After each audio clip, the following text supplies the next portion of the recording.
A few episodes back, I started a new series on this channel, Dark Miles, looking at the haunted roads and highways of Scotland, and perhaps beyond.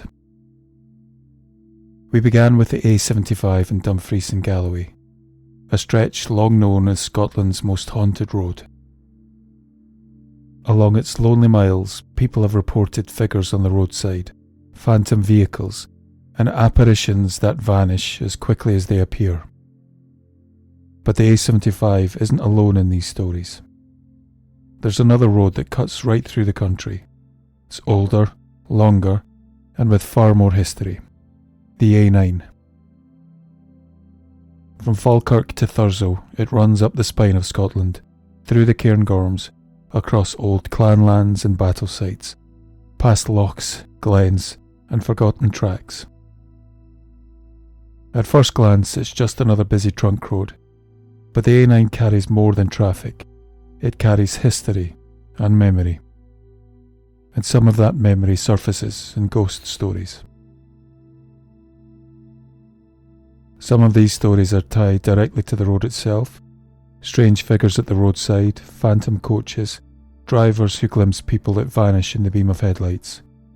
Others come from the hills and glens that run alongside it, where older folklore spills into the modern journey north.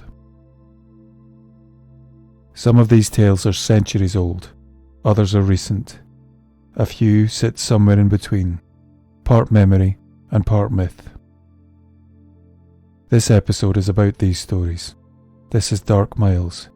This is the haunted road north.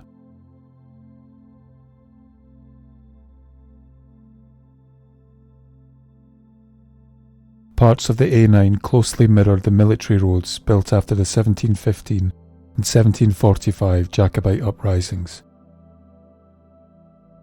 When the British government wanted to control the Highlands, they sent in General George Wade, and later Major Caulfield, to cut roads across difficult terrain.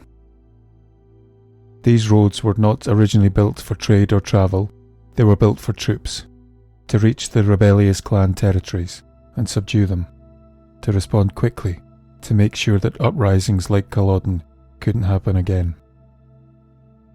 They marked the end of Old Scotland, and the beginning of one shaped by control. Some stretches of the A9 are laid almost directly over General Wade's routes, others run parallel. If you know where to look, you can still find the old stones, sometimes hidden under moss or running beside the modern tarmac. Reminders of a time when this road was part of a campaign to erase Highland culture. During the first wave of Jacobite resistance, John Graham of Claverhouse, better known as Bonnie Dundee or Bloody Clavers, marched through this very region. He was killed at the Battle of Killiecrankie in 1689, just a few miles off the modern road, and the stone marking the spot where he fell still stands, weathered and moss-covered, a reminder of the violence that day. Dundee died in victory, but some believe his story didn't end there. On the very night he fell, his ghost was said to have appeared to Lord Balcarres in Edinburgh Castle, a final message from a commander whose presence was felt even after death. Over the centuries, the road has changed, but its foundations remain tied to the history of the land. What began as a military route designed to control the Highlands is now a vital artery connecting north and south, a hub of movement, commerce, and everyday life. But beneath the surface, some of that older purpose seems to remain: power, passage, control, and maybe, in certain places, memory. You could say that memory is built into its root, and maybe, in some places, that memory finds its way to the surface.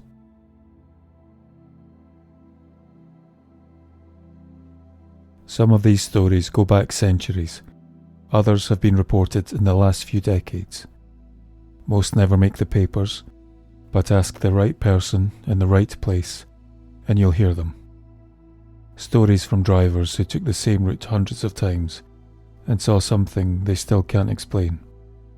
And this episode is about those stories, we're following the road north, through Pitlochry, Glengarry, Drumossie and beyond, gathering the strange and the spectral, from a road that's seen more than most.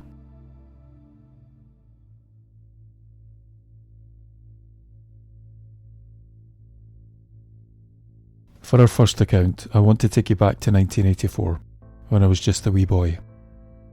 This was the first holiday I can properly remember.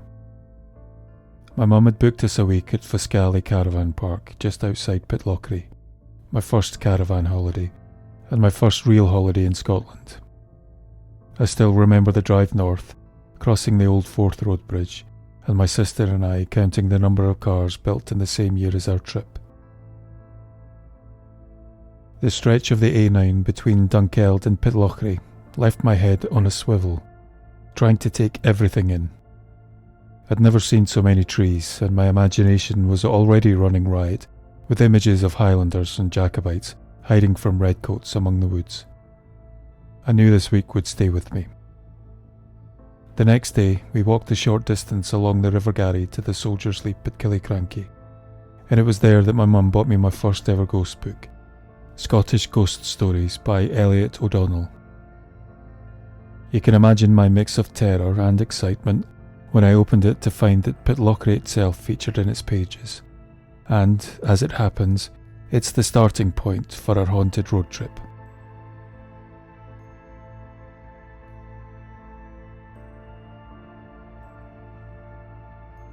At the edge of Pitlochry, before the A9 ran past the town, where the road once narrowed to little more than a track, there stood a lonely crossroads. To most, it was just another meeting of ways, marked by the silhouette of an old white manor house nearby. But in the folklore of the town, that crossroads carried a darker reputation. It was said to be haunted by a spirit unlike any other, the death bogle. The word bogle in Scots refers to a kind of ghost or hobgoblin, something horrifying that haunts where it shouldn't. But this one wasn't just frightening, it was feared. It was an omen. To encounter it was to be marked. Those who claimed to have seen it said that if the spirit touched you, death would follow within the year. O'Donnell, who spent much of his life documenting ghost stories, learned of it from Miss Flora MacDonald, a resident of Pitlochry who spoke of the crossroads' reputation. She described the entity not as a figure with a face or a body, but as something stranger, a column of cold white light. From this light reached out hands with icy cold fingers that could brush against the living and seal their fate. Miss MacDonald would later share with him another strange tale tied to the same house, one we'll come to shortly, but for her the death bogle was the most ominous presence in Pitlochry, and O'Donnell claimed to have witnessed it himself. One night, cycling near the manor house, he saw the pillar of light on the road, and he wasn't the only one. A farmer and his young son, travelling past in a cart, spotted it too. Terrified, they lashed their horse and fled, disappearing down the lane as fast as they could. O'Donnell, shaken but curious, said he held his ground long enough to watch it shimmer and then fade back into the darkness. Like many omens, the death bogle left no neat conclusion. There's no single victim whose fate can be traced directly to its icy touch. No proof that the pillar of light foretold the deaths that followed. But the fact the story was still being told says something. In Pitlochry, people didn't dismiss it. They spoke of it nervously, as if even talking too much about it might draw it closer. And O'Donnell himself, though he made a living from dramatic tales, he seemed to take this one more seriously than most. I think what fascinated me the most, or perhaps more accurately, what frightened me the most about this account, is that the crossroads was never specifically identified. You're left wondering where the bogle might appear. In the town centre, there's a staggered crossroads that could fit, but there's no white house that ties it to the story. While researching this, I went back through Ordnance Survey maps, old references and local accounts. You can narrow it down. It's maybe East Haw, maybe Dunvallendy, but you can't be certain. And maybe there's a reason it was never written down with clarity. What we're left here is the story. Ask in the right company, and you'll still hear people recall how their grandparents spoke of the white light by the manor house. And if you ever find yourself walking those lanes at night, when the air is still and the dark closes in, you might think twice before stepping into the middle of a crossroads.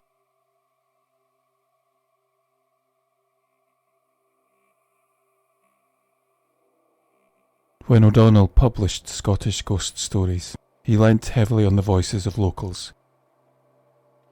In Pitlochry, one of those voices was Flora MacDonald, the same resident who spoke of the death bogle.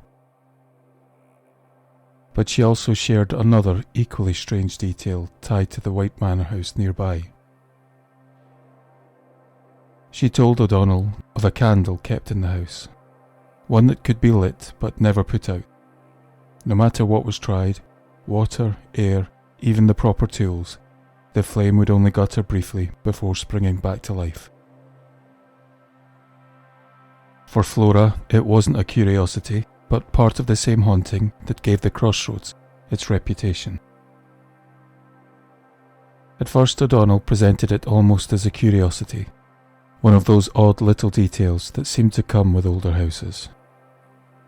But in the Highlands, and across Celtic folklore more broadly, the idea of an inextinguishable flame was far from unique. Ancient Irish sources tell of perpetual fires tended by druids, symbolic of protection and continuity. Later, Christian monasteries adopted the same imagery. At Kildare, the nuns of St. Bridget kept a sacred fire burning for centuries, said to go out only when the community faltered.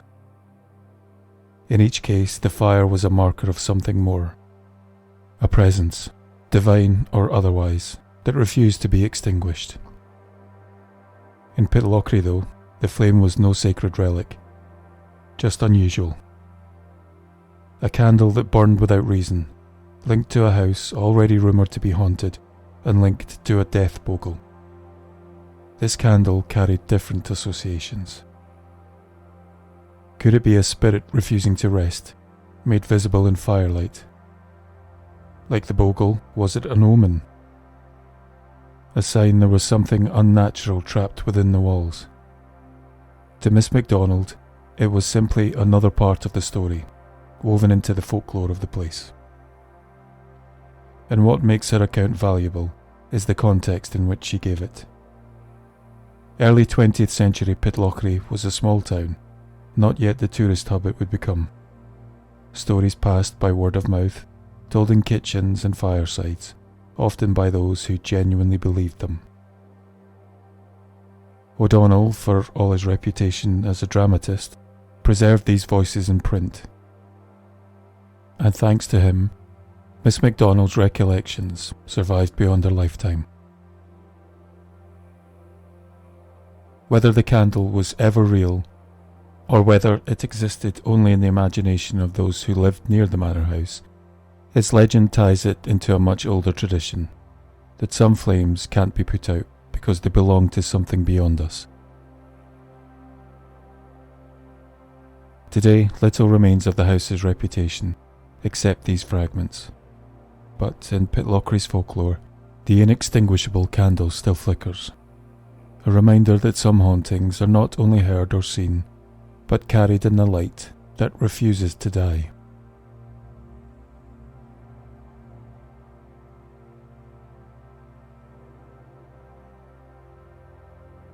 On the southern edge of Pitlochry stands the Atholl Palace Hotel, a grand Victorian building that's welcomed visitors to the Highlands since 1875. With its turrets, grand staircases, and views across the Tummel Valley, It looks every inch the country retreat it was designed to be. But behind its polished exterior lies one of Pitlochry's best-known ghost stories. For over a century, staff and guests alike have spoken of the Green Lady, a figure in Victorian dress who's said to drift silently through one of the hotel's corridors and into one particular guest room. She's most often described standing by the bed, watching silently, or simply appearing in the room before fading from sight. Accounts of her presence come from both staff and visitors, and the frequency of sightings has made her one of the most enduring figures in the town's folklore. Some of the first accounts came from chambermaids. One reported that she was turning down a bed when she became aware of somebody in the doorway. When she looked up, she saw a woman in a green dress standing there, watching, silently. When she glanced away and looked back, the figure was gone. Guests have also reported similar experiences. A man staying in one of the rooms woke in the early hours to find a woman standing at the foot of his bed. She didn't move or speak, she just stood there in complete silence.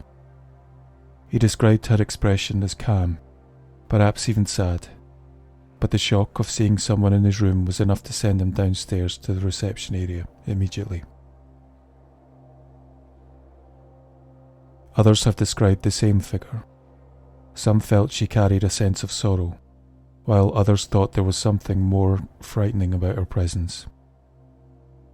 What they all agree on is that she wasn't a shadow or trick of the light. She looked as solid as you or I, a woman in Victorian dress, appearing where no one should be.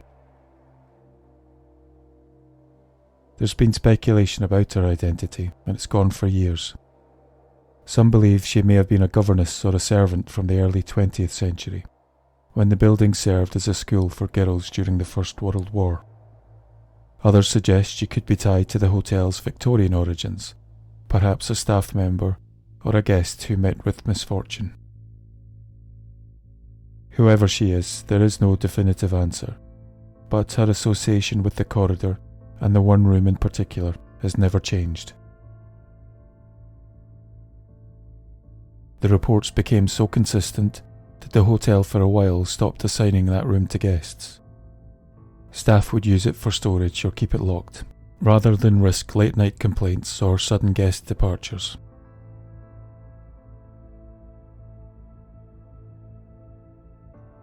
Even today, the story of the Green Lady is talked about with a kind of matter-of-factness in Pitlochry. It's not a legend dragged up from the past to entertain tourists, but an experience people claim to have had within living memory. What makes the Green Lady so striking is her ordinariness. She doesn't scream, doesn't chase, she doesn't perform for the benefit of those who see her. She appears unannounced, as if still carrying out some forgotten duty.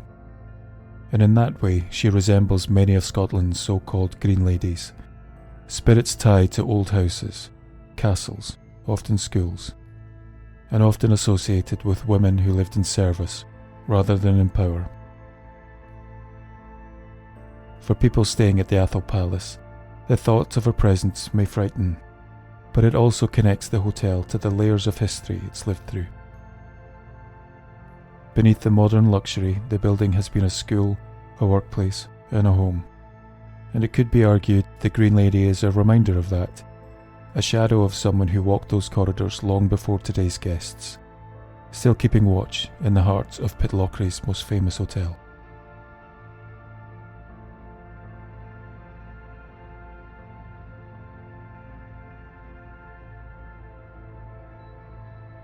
Between Pitlochry and Newton Moor, the A9 winds through some of the most striking parts of the Highlands. The road runs alongside the River Garry, past stretches of forest and open moor, with the Cairngorms rising in the distance. It's a long-travelled route, once part of Wade and Caulfield's military roads, later improved for stagecoaches and the railway, and now a busy trunk road. Here, history sits close, buried beneath the tarmac. Old inns that once served drovers and travellers still stand by the roadside, and the ground carries traces of centuries of movement, north and south. It's on this stretch that one of the A9's most unusual old ghost stories was told.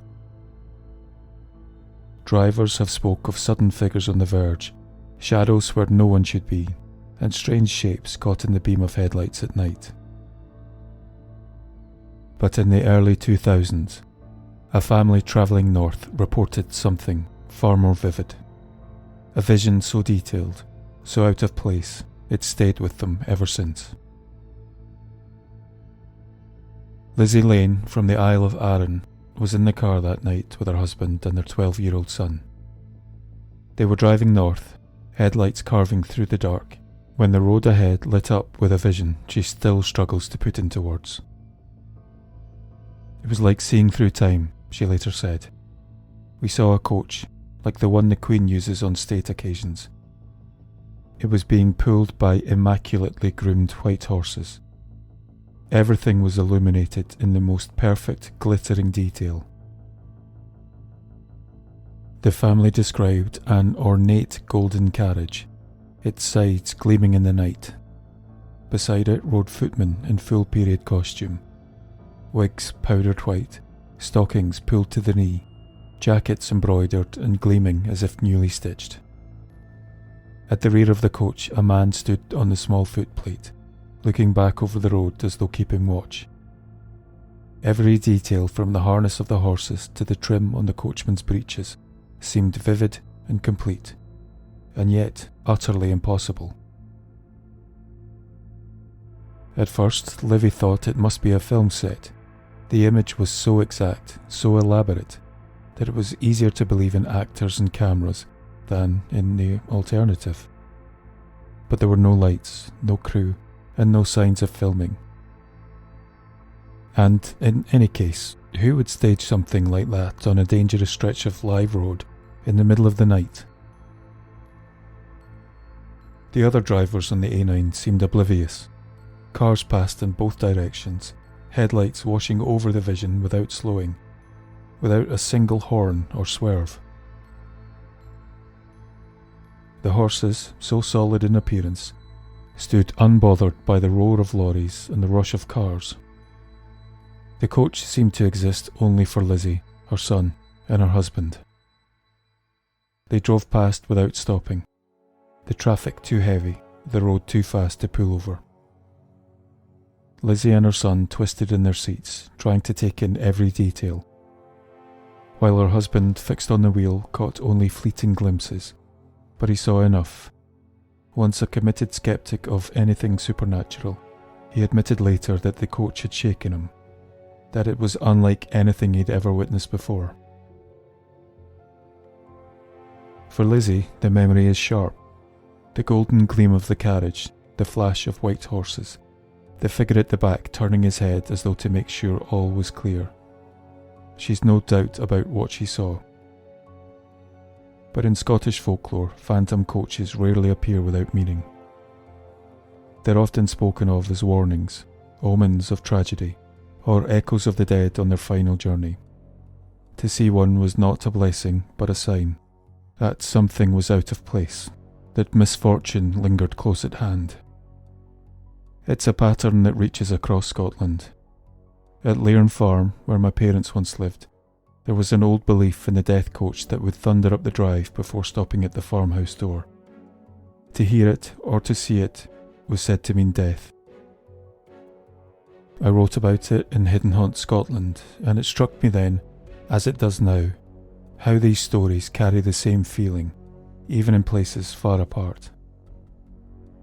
Perhaps the family on the A9 that night glimpsed a fragment of history, or perhaps they crossed paths with something far less comforting, a coach that no longer belongs to the living, appearing only to remind us that not all roads are meant for the living alone.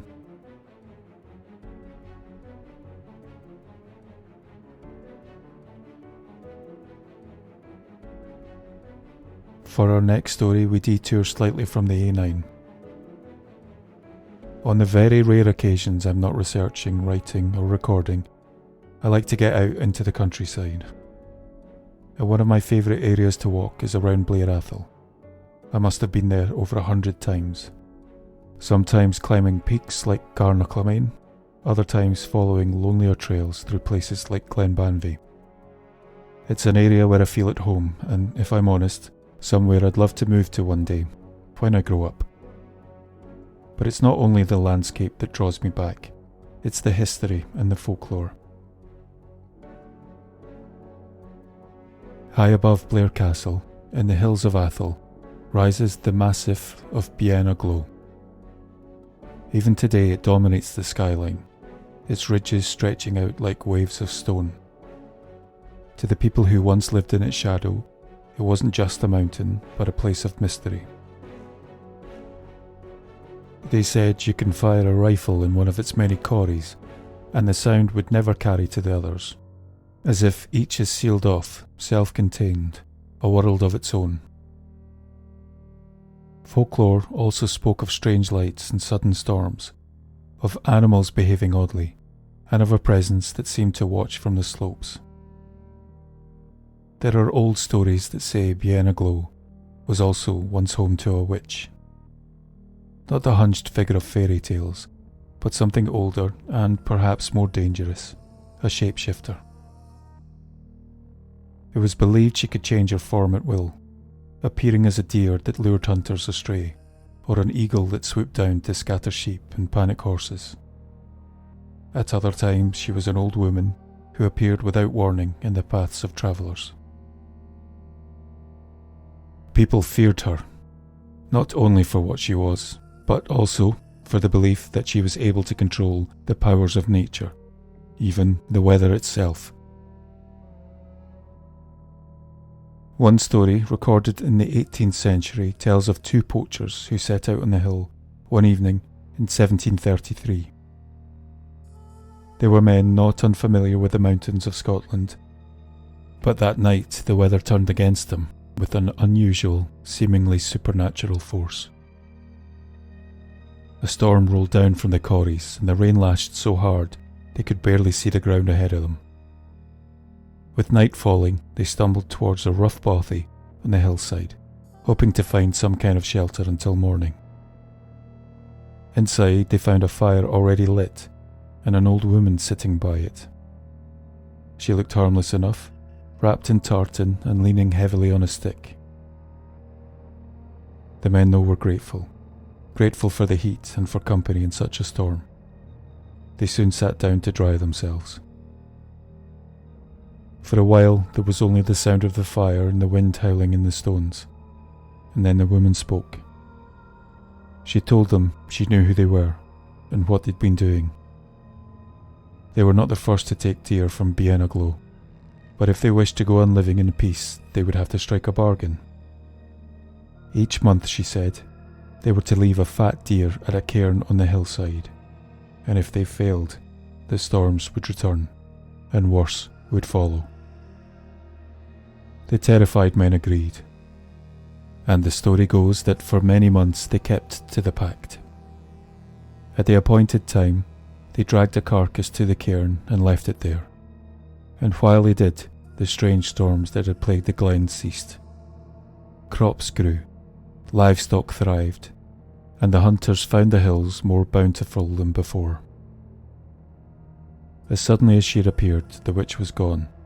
No one ever saw her again.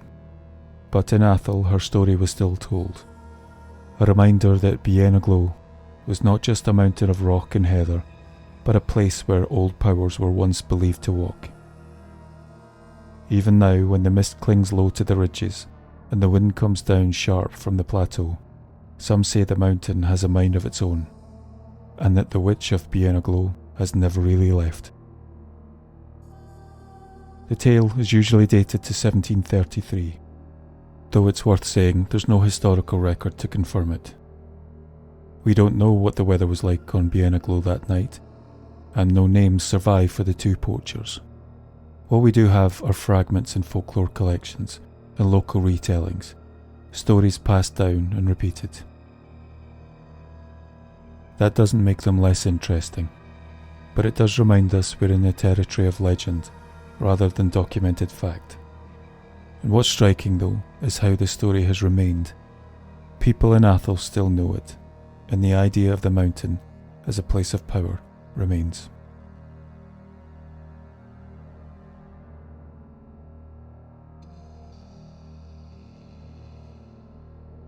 Our last story may have wandered more into folklore, but our next one takes us back into hauntings. North of Blair Atholl runs Glen Tilt, a long, narrow river valley where the Tilt River carves its way through heather and pine before joining the River Garry. It's a place of rugged beauty, but also of isolation. For centuries, shepherds worked these hillsides, tending flocks through wind and storm, and among them, one figure became so bound to the glen that people believe he's never truly left. They call him the Whistler. His story goes back generations. When storms gather and the rivers swell, locals swear you can sometimes hear a man's whistle echoing through the glen. Not the tuneless blast of someone signalling across a field, but the sharp, practiced call of a shepherd to his sheep. It comes when the hills are empty, when no living shepherd is near, and those people who know the land insist the sound doesn't travel the way it should. Sometimes it seems to come from high above, on the mountain slopes, sometimes from the water itself, sometimes it's close at hand, just beyond sight. Some older versions say the Whistler was once a shepherd, a man who lived and worked in Glen Tilt long ago, dying in a storm, swept away in a flood. But others believe that he collapsed in the snow, and his spirit remained, tied to the spot where he died. Perhaps, as some locals put it, he cared too much for his flock to leave them. Or perhaps he was simply claimed by the glen itself. Whatever the reason, his spirit has become part of the valley's folklore. There's a story that's still told in Atholl. It describes two men making their way along the glen during a flood. The river was swollen, the paths treacherous, and the roar of the water filled the air. As they picked their way along the track, one made a joke about the Whistler, saying he half expected to hear the ghost shepherd calling his sheep through the storm. His companion laughed, but before the sound had died away, they both froze. From behind them came a voice, clear and human, but with no one there to speak it, and the words were unforgettable. I created the spirit laws. I went round by the bridge, and here I am. The men froze with fear. The idea that something invisible had not only heard their words, but answered them was more than they could bear. They fled the glen, and according to the tale, never returned after dark again. Other workers claimed to hear strange whistles when storms close in, or when fog clings to the slopes. The sound is always reported as being brief, always sudden, and never explained. Even today, people who work the hills say they know the difference between the wind in the grass and the call of a whistle, and that Glen Tilt holds both. The glen is another of my favourite walks. It's a long, narrow glen that feels both tranquil and lonely. The kind of place where you can walk for hours with only the river for company.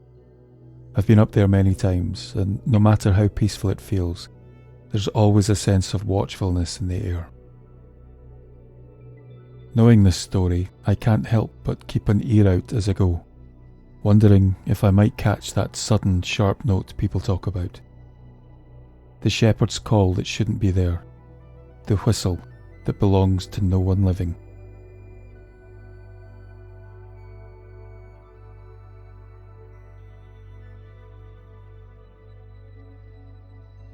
In the folklore of the Highlands, there are few creatures more unsettling than the Baobhan Sith. These spirits were said to appear as beautiful young women, often dressed in green, who approached men travelling in the wilds. Hunters, soldiers, or lonely wanderers might welcome their company at first, But once the men were close, the Baobhan Sith revealed their true nature. Their hands became claws, their embrace turned violent, and they fed on blood like the vampires of other traditions. Stories of the Baobhan Sith run deep in Highland lore, and one of the most famous tells of 4 hunters who spent the night in the bothy. The story goes that these 4 hunters sheltered in the bothy after a long day on the hill. As the night drew in, the fire burned low, and the whisky was passed round. One of the men half-jokingly wished aloud for some female company. He barely had the words out when a knock came at the door. Standing outside were 4 bonny young women, all dressed in green. They smiled at the shocked hunters, stepped inside, and soon the bothy was filled with laughter. The excited men danced with their guests, the flicker of the fire throwing strange shadows on the walls. In the revelry, not one of the men thought to question their stroke of luck, or believed their good fortune was too good to question. Soon the dancing grew wilder, the laughter turned sharp, and one by one, the women's grip on their partners tightened. Their hands became claws, their embrace suffocating. Then the horror revealed itself. The women were not women at all, they were the Baobhan Sith. The hunters had no chance. In a wild frenzy, the creatures tore into them, draining the life from their bodies. Only one man escaped, stumbling out into the night. He fled to where his horses were tethered, and for reasons no one's ever explained, the creatures stopped at the threshold. They circled and shrieked but couldn't pass. Huddled in terror among the horses, the man, somehow, lived to tell the tale. And this is an old pattern in Scottish folklore. Spirits that promise comfort or companionship, but deliver terror. For many, the Baobhan Sith represented the dangers of the wilderness, the idea that in lonely glens and high passes, something might be waiting for you. And Glen Tilt is one such place. Remote and rugged, it's carried strange stories for centuries, as we've learned. And in the 1920s, it produced a tale that sounded uncomfortably like the old legends had returned. 2 poachers had taken shelter in a bothy overnight. It was a familiar routine, a stone hut, a rough fireplace, a place to wait out the dark. But sometime after nightfall, something entered with them. They later described it as a woman, though not in an ordinary sense. She came at them suddenly, pinning one man and trying to draw blood. The other fought back, and in the struggle the figure either vanished entirely, or in some tellings flew into the night, shaken and bloodied. The men fled the bothy and told their story to anyone who'd listen. Folklorists quickly made the connection. The details matched too closely to be ignored. The sudden arrival, the female form, the attack in the dark. To them, it seemed the Glen Tilt poachers had met the Baobhan Sith, not in a centuries-old tale, but in living memory. Whether the story was born of fear, drink, or a real encounter, it left its mark on the glen. Locals repeated it as a warning, even in the 20th century. And the Highlands could still be haunted by the same spirits that terrified their ancestors. And this is the kind of tale that keeps me looking over my shoulder when walking through the glen. Even in its quiet and serene moments, knowing what I know, I can't help but wonder what might be hiding in the trees when I'm out there alone.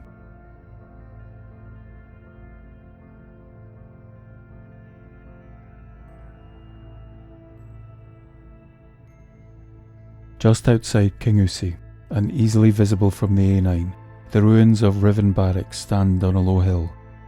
They're hard to miss, a stone shell open to the sky, rising from the grass like something left behind. Built in the early 1700s to suppress further uprisings after the first Jacobite rebellion, they, along with the roads, were part of a network designed to bring the Highlands under control. Soldiers were stationed there to keep the peace, monitor clan movements, and remind the local population who was in charge. But it's never just history that leaves a mark in a place like this. People who visit Ruthven, especially in the early morning, or just as night starts to fall, often talk about the same unusual things. Like many ancient and historic ruins, there's a strange stillness at Ruthven that's difficult to put into words. If you go on Facebook, you'll find reports from visitors who've reported a shift in the air, or a sense that someone's standing just behind them. One witness described hearing slow, heavy footsteps while standing in one of the lower rooms, as if someone was walking across the floor above. But there are no floors now, just open sky. Locals also sometimes talk about a figure seen on the upper level at night. It's not a detailed account, just the outline of someone moving through the ruins. A former night shift worker from a nearby hotel reported he'd seen it more than once while driving past. He'd glance up at the ruin and catch sight of a figure walking along the top. Each time, he'd pull over, get out and take a proper look, but the place would be empty. It's not the kind of place people describe as haunted in the traditional sense. There's no jump scares, no screaming ghosts, but there is a sense that something hasn't quite passed on.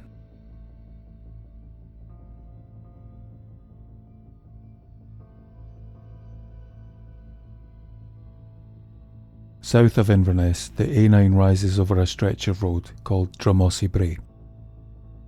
By day it's busy and unremarkable, a line of tarmac carrying traffic between the Highlands and the city. But the land it cuts through is steeped in history. Just to the east lies Culloden Moor, where in 1746 the Jacobite army was crushed and thousands of Highlanders were killed in less than an hour. For many, Culloden is one of Scotland's most haunted battlefields, a place where grief and memory linger in the soil. But the figure seen on Drumossie Brae in recent years doesn't fit neatly into that history. In the 2010s, a driver reported a frightening encounter on the road late one night. Travelling south from Inverness, his headlights caught the figure of a girl standing on the verge. She wore a white dress that hung loose in the wind. Her long dark hair fell forward, hiding her face. She didn't move, she didn't signal. She didn't step back from the rush of passing cars. She just stood there, still as a marker stone. The driver described the unnerving feeling of the moment, that instant of doubt when the brain tries to decide whether it's looking at a living person or something else. The scene was too stark and too unusual. Alone on the highway, in the dark, the apparition gave off no sense of life. Instead, she evoked a more familiar image across modern folklore, the woman in white, a phantom seen on roads and highways across the world. The experience left the drivers so shaken, they contacted a local paranormal group to ask if anyone else had reported the same thing. The group, based in the Highlands, had catalogued other A9 hauntings over the years: phantom vehicles, spectral riders, shadowy figures glimpsed at the roadside, but none from Drumossie Brae itself. They shared the account, asking if anyone else had seen the girl in white, and so far, no one has come forward with any other sightings. But that doesn't lessen the impact of the story. If anything, its uniqueness makes it more disturbing. I'd say most A9 ghost stories follow a familiar pattern: echoes of the past, tied to old roads or remembered tragedies. But the girl in white at Drumossie Brae doesn't fit that mould. She isn't linked to Culloden's history, and she doesn't appear in older local tradition. She feels different, more recent. Possibly more like a modern roadside legend than a figure carried forward from the past. There's no obvious explanation. She doesn't resemble the soldiers or clansmen spoken of in Culloden ghost stories.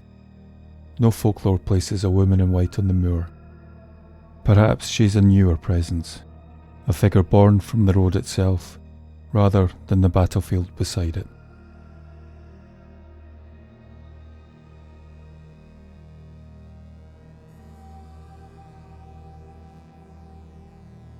Between Dornoch and Golspie lies a stretch of the A9 simply known as the Mound.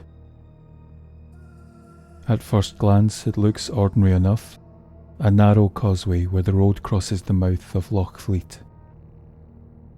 Built early in the 19th century by Thomas Telford as part of the Coastal Road North, it was a major feat of engineering in its day, turning tidal flats into a fixed crossing. For most drivers now, it's just another bottleneck on the way north, a place where traffic builds up and caravans crawl across. But for some, the Mound has another reputation entirely.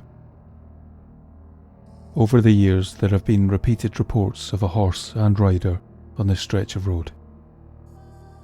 Not a farmer, not a tourist, but a man who appears to be out of time.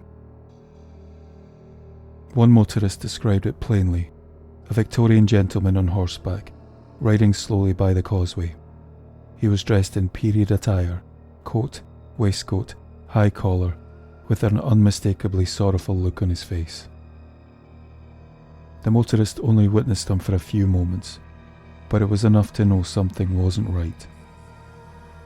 The figure was solid, visible in the headlights, yet gone the next instant. No trace on the road, no horse against the verge, nothing at all. Others have reported similar encounters, always the same apparition, a rider from another century, appearing briefly on the causeway, then vanishing without explanation. There are no tales of him charging cars or frightening livestock. He doesn't rear or shout or draw attention in any violent way. Instead, witnesses describe him as melancholy, a man bound to the place, his face set with a kind of weary resignation. And what makes the story more unusual is that the Mound has no clear folklore attached to it. Unlike a battlefield or a house, there is no single story or event to tie the rider to. Perhaps an accident occurred during construction, or a rider was lost to the tidal flats before the crossing was secure. Nobody can say for certain. The lack of explanation only sharpens the reports.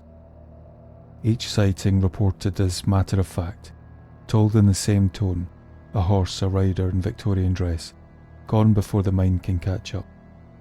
The sorrowful expression remains the one constant detail.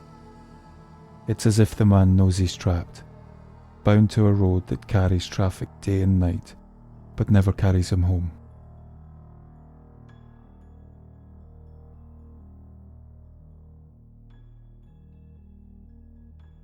Before we close, I want to share something that was sent to me recently after I released my episode on werewolves in Scotland. At first glance, it may be a step away from the A9 in Pitlochry, but the location, the Cairngorms, visible from the road, still ties us to the ground we've been covering tonight. It also feels like it fits. There's this same mix of folklore, wilderness, and supernatural that runs through so many of the A9's paranormal encounters. And this account was passed on by a viewer whose family roots stretch back to Blair Atholl and to Pitlochry. In the late 1960s, he and his father played music on the Cayley circuit. And it was there that they met Struan Robertson, an Edinburgh-based journalist and folklorist originally from Perthshire. Robertson collected tales of the strange and uncanny, and one of these stories has stayed with him ever since. It came from a man who'd been hiking in the hills north of Blair Atholl, possibly near Beinn Macdui, sometime in the 1920s or 30s. The man found himself caught in failing light and worsening weather. The area he was in was wild and exposed, and not somewhere you want to be caught in a storm. So he made for a bothy. When he reached it, he found the door was jammed shut, and despite his best efforts, he couldn't budge it. With the weather biting and his strength fading, he gave up and looked for an alternative entrance, with the window being his only option. He tried the window, it opened, so he lifted his pack inside before climbing through, and that's when it happened.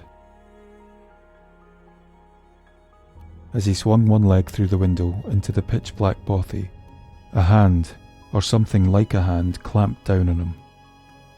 And before he could react, sharp teeth sank into his calf. It wasn't a nip, but a deep, tearing bite, strong enough to make him cry out in pain. At the same time came a low, guttural growl, not quite human, not quite animal, but close enough to both that it froze the blood in his veins, and panic took over. He lashed out with his free leg, kicking again and again, until, with a sudden jolt, the grip broke. He tumbled back into the heather outside, scrambling to his feet. There was no pause to gather things, no thought of trying the door again.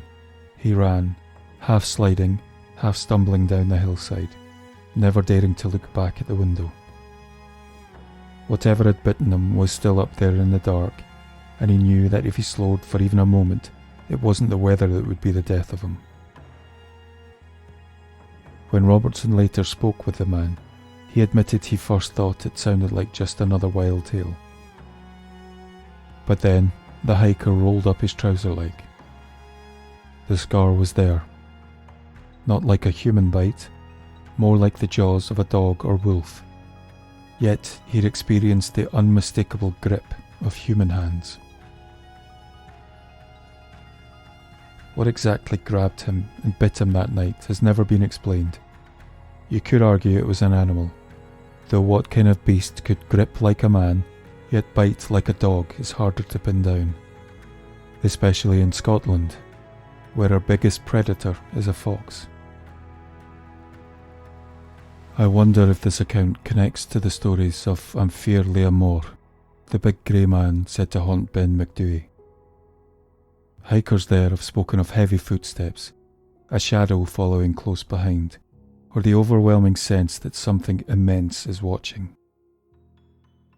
The big grey man is said to stalk.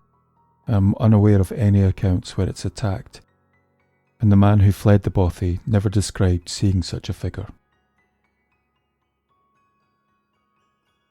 Perhaps it was just a wild tale, or perhaps the Cairngorms hold more than one secret in their high, lonely places. Stories can be doubted. Scars, though, are harder to explain.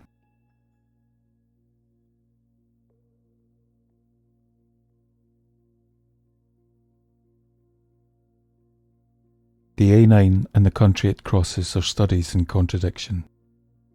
The road carries families on holiday, lorries for the far north, commuters and visitors alike. It's modern, often frustrating, and rarely empty. Yet beneath that movement is something older, shaped as much by history as by tarmac. We've heard it at Pitlochry, where early 20th century reports of death omens and inextinguishable candles still surface in local memory. In Glen Tilt, where a shepherd's whistle is said to carry on stormy nights, and where stories of the Baobhan Sith remind us that some creatures are never fully banished. Some accounts belong to the carriageway itself. Many arise from the forests, hills and settlements that flank it. Taken together, these stories make a pattern. They're not only fragments of old lore, nor simply modern ghost tales. They sit between the two, part history, part memory, part something else, and they suggest that the roots and ground both hold traces of what's past. The A9 was never just a neutral strip of road. Much of its line follows 18th century military routes laid out after the Jacobite risings, built to move armies, break loyalties, and project power into the Highlands. Long before the first car, the land bore wagon ruts, marching feet, and messengers carrying news of loss. Those pressures shaped the places the road now threads.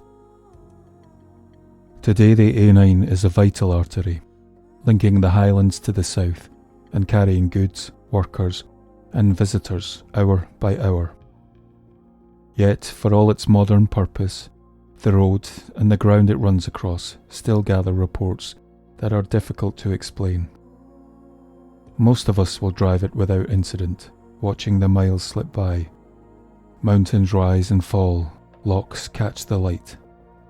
But it's worth remembering that not every story begins and ends on the carriageway. Many belong to the country around it, and together they colour how this route is felt as well as travelled. Over the years, the A9 has been called a lifeline, a danger, a necessity. But perhaps it's also a record of movement and of memory, of the people and powers that shaped this spine of the Highlands.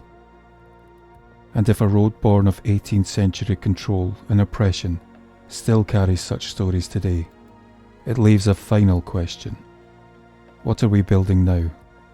And what histories will those lines carry in centuries to come?